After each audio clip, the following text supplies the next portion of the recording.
సంబంధించి సక్సెస్ అవ్వాలి అనుకున్నటువంటి జగన్ ఫెయిల్ అయ్యాడు వాస్తవంగా. టికెట్లు అడ్డదిడ్డంగా అమ్ముకుంటుంటే అదుపు చేసే ప్రయత్నం చేస్తే అదే అభిమానులు రివర్స్లో కొట్టారు జగన్కి, అందరి హీరోల అభిమానులు కలిసి.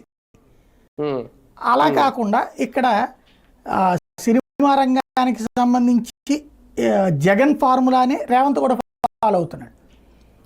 సినిమా రంగం అనేది ఏం గొప్పది కాదు అనేది వీళ్ళిద్దరు ఫీలింగ్.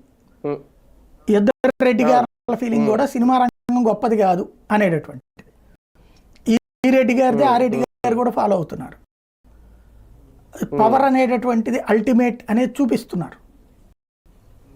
ఈయన టికెట్ల రేట్ల వరకు చూపెడితే ఆయన ఏకంగా లోపల వేయించడం, లేకపోతే నాగార్జున అది పగల కొట్టడమా, ఏది దానికి సంబంధించినటువంటిది ఇన్ఫర్మేషన్ పగల కొట్టడమా, అట్లాగే మోహన్ బాబు కేసులో కేసు పెట్టడమా, ఇట్లా ఏది పిలిపించి పిలిపించారు కదా. మోహన్ బాబు వెళ్ళలేదు ఇంకా. మోహన్ బాబు విషయంలో చివరిలో విష్ణు ఏదో మాట్లాడి సెటరేట్ చేసినట్టున్నాడు. క్షమాపణ చెప్తారు, ఇది కేసు విత్డ్రా చేసుకుంటే అలా చూసుకుంటామన్నా.